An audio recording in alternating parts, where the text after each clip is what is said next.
simple woman is laughed at for her scars until a veteran salutes her unit tattoo.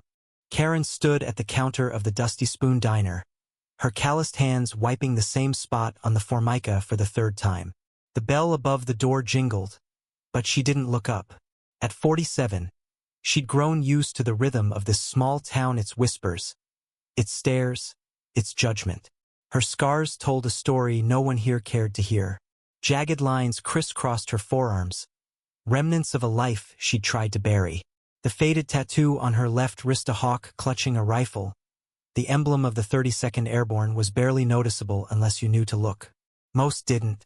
They saw only a weathered woman in a thrift store jacket, serving coffee to folks who barely tipped. The diner was half full tonight, the usual crowd of truckers and locals nursing beers and gossip. At table 6, a group of younger men led by Tommy, the town's self-appointed charmer, laughed a little too loudly. Karen felt their eyes on her. "Look at her arms," Tommy muttered, not bothering to lower his voice. "Bet she got those scars from a bar fight.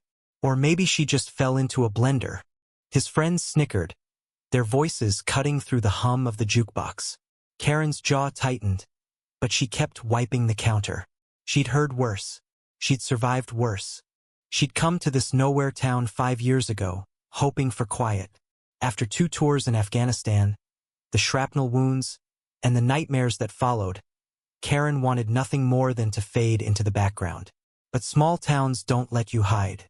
They pick at your edges, demanding to know why you don't fit. Her scars, her limp, her silence, they were all fair game.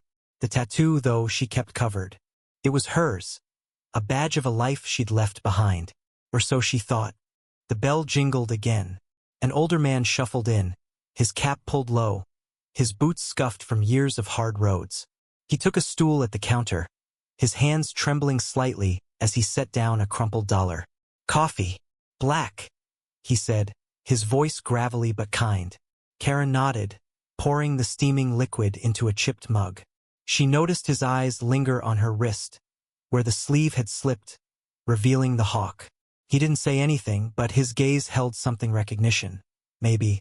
She pulled her sleeve down and turned away. Tommy's voice cut through again. "Hey, Karen, you ever gonna tell us how you got so messed up? Or you just like keeping us guessing?" The laughter from his table was sharper now, meaner. Karen's hands froze on the coffee pot. She could feel the heat rising in her chest, the old anger she'd spent years trying to bury. But before she could respond, the old man at the counter stood. Slowly, deliberately, he turned toward Tommy's table. His cap bore a faded patch. 32nd Airborne. "You think those scars are funny?" the man said, his voice low but steady. The diner went quiet. Tommy shifted in his seat, his smirk faltering. "You don't know a damn thing about her." The old man's eyes flicked to Karen, and he raised a trembling hand to his brow in a salute. "Ma'am, I served with the 32nd in 03. Saw that hawk on your wrist. You're one of us." The air in the diner shifted. Karen's throat tightened. She hadn't heard those words in years. One of us. The memories flooded back, and in her boots, the roar of choppers, the screams of her squad when the IED hit. She dragged 2 men to safety that day, her arms torn open by shrapnel. She'd been 29, fearless, and broken all at once. Tommy muttered something, but his friends were silent, their eyes darting between Karen and the veteran. Then, a new voice broke the tension. "She's a hero, you idiots." It was Lila, the diner's cook, a wiry woman who'd never spoken more than 10 words to Karen in a shift. Lila stepped out from the kitchen, her apron stained, her face fierce. "I knew her brother. He told me what she did over there. Saved lives. Got a Purple Heart. You think you're tough, Tommy? You wouldn't last a day in her boots." The twist hit Karen harder than the veteran's salute. Lila had known? All this time, the quiet cook had carried her secret, never saying a word. Karen's eyes stung, but she blinked it away. The diner was a frozen tableau. Tommy's crew, the truckers, the old man, all watching her. She wanted to disappear, but there was nowhere to go. The veteran sat back down, his coffee untouched. "You don't owe them your story," he said softly. But you owe yourself some peace.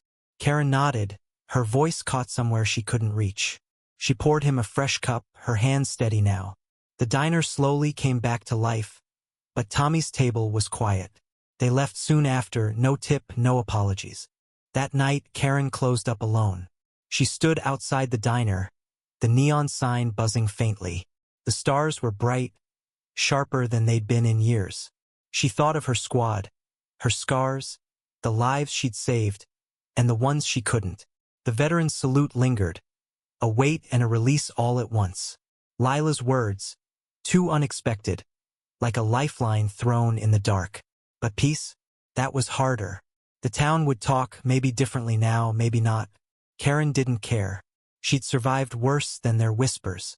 She pulled up her sleeve, tracing the hawk tattoo with her thumb. It wasn't just ink, it was her. The woman who'd fought, bled, and kept going. The woman they'd laughed at, until one man saw her for who she was. The ending wasn't sweet. It was raw, jagged, like her scars. She'd carry it all: pride, pain, and the quiet truth that she was more than they'd ever know. What do you think? Does a community owe respect to those who've sacrificed? Or is it their burden to prove their worth?